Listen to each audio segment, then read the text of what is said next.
I'm Alexa, and this one's a little bit of a heated topic, especially considering the news today of more gun violence, two very unnecessary, just ridiculous.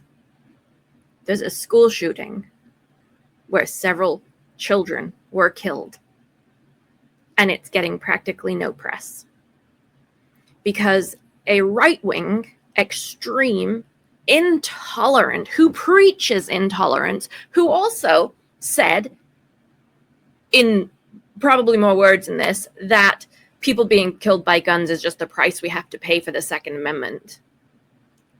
They were shot as well. Now, I don't care about that person in as much as I think that the tolerance paradox, which Karl Popper enunciated, is that in a tolerant society, you cannot tolerate a certain amount of intolerance. Once it reaches a certain level, you cannot tolerate it, or your society will no longer be tolerant. There is no way to have a tolerant society by allowing intolerant people to be unchecked. Now, First Amendment is the government cannot infringe on your right to free speech. Everyone else, all of us as private citizens, have a right to tell other people, that's stupid. That sucks. That's a terrible idea. You're being intolerant. I'm not going to listen to you. You have the right to walk away from people. You are not obligated to listen to anyone. Okay? You have a right to your boundaries. You have a right as a person to believe whatever the hell you want to believe. You do not have a right to force those beliefs onto others. You do not have the right to use other people's beliefs against them in a weaponized way. So the tolerance paradox, and why you cannot be tolerant and have a tolerant society without a certain level of intolerance, is that if you allow intolerance to go unchecked, they will continue to take and take and take and push and push and push, and eventually there will be no tolerance left. Now, I want you to think about this. If you have ever had a friend or a family member and they take everything, okay? It doesn't matter what the situation is. They have to be the center of attention. They have to get the most presents or money, or, you have to help them, but do they ever show up in your time of need? They take and they take and they take and they take, and they push boundaries. Every single one of us has probably heard at some point in our life, you should be the bigger person. Just don't make a fuss. Don't make a fuss because you know that's just how they are. Excuse you? Like little things that are abnormal, like once in a while, like they were having a really bad day. You can understand when someone has says things out of frustration, right? We all do that. I've done that. I've talked about that on this channel before. When someone does things all the time, continuously, it is no longer the one-off. It is who they are. It's their personality. It is their being, their modus operandi. You don't have to take that. And this whole concept at the family level of family takes care of family, and well, that's how they are, so we're just going to go with it. That's how narcissists get away with so much shit.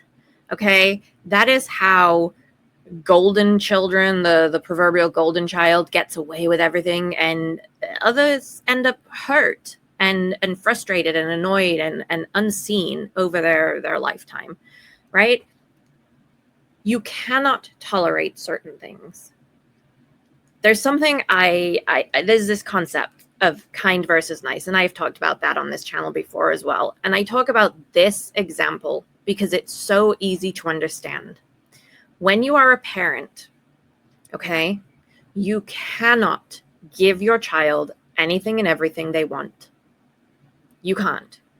You cannot let them stay up to all hours of the night. You cannot let them watch flipping R-rated movies when they're like 8 years old, and they're going to have nightmares. Even if they tell you they won't, they will. And personal story, I was allowed to watch a movie as a kid, and I had nightmares for several months. And that got one of my parents in trouble with the other parent. Well, she said she was okay. Of course I would say I'm okay. I was like 8 or 9.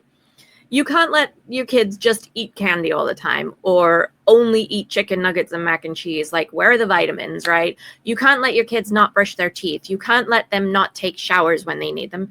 You can't let them not go to school, whatever your format of school is.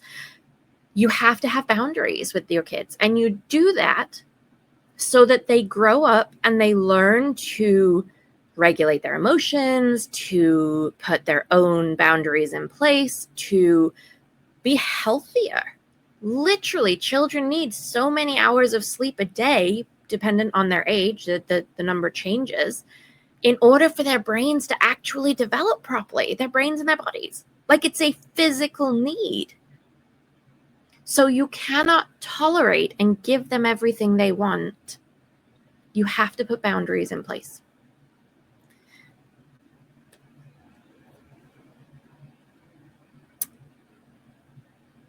I think that this concept of the tolerance paradox is not understood by a lot of people out there.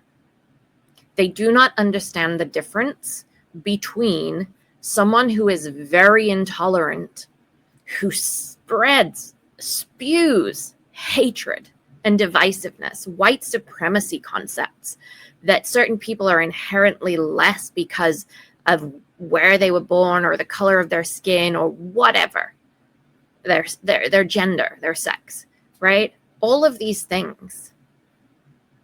And the more we have allowed this both sides need equal time in the press, in our political discourse, in our societal discourse, the more intolerant this country has become. And it's not just this country, it's other countries too. And we see this over time. It ebbs and flows, right? People have not suffered through a truly a lot of people have not suffered, a lot of people have not suffered through or seen people they care about suffering through an intolerant time to the point where it causes them to leave their comfort zone and actually say, whoa, hold up. There is a line for tolerance. If one good thing comes out of everything we are going through, it is the fact that there will be so much discomfort caused for everyone. No one is going to be free from the discomfort of everything that is happening right now. There will be so much discomfort that it will force people out of their comfort zones, out of their inertia, and make them act. Now, what the outcome of that will be, when that will happen, I don't know. But I do think more and more people are seeing how the intolerance of these hateful, divisive, us versus them, immigrants are bad, like all of these nasty policies, how the ramifications of that flow over onto those people who aren't in any of those groups, because it will affect them as well. I don't know when it's going to happen. I definitely am not sure how we get through this as a country. Whatever happens in the next 5 to 10 years, this country is irrevocably changed.